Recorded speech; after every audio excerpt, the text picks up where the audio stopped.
The next lesson is about the communication skills that Birthing Better Families developed in the early 70s and 80s. Boy, this was a really, really big topic. Men really wanted to understand women, and women really wanted to be understood. And we found that communication in all of its forms was one of the vital teamwork skills that you could develop. There's an MP3 that talks about birth coaching communication. Communication is towards yourself and towards the other people, and it can be verbal and nonverbal.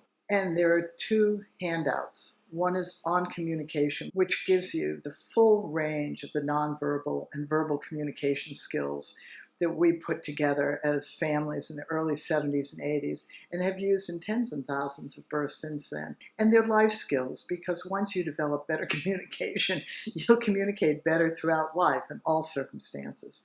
The other handout is about the positive and negative voice. When I gave birth in 1970, there wasn't any expectation that women would necessarily like birth. In fact, we were told as soon as it's over, you'll forget it, and you have a baby, that's what matters. From the late 1970s onwards, women were told that birth should be a highlight experience. Having been involved in birth since the early 1970s, I can't tell you how many women have said to me, I hate this experience, and they feel they failed because they don't like it. Wasn't a highlight experience to them.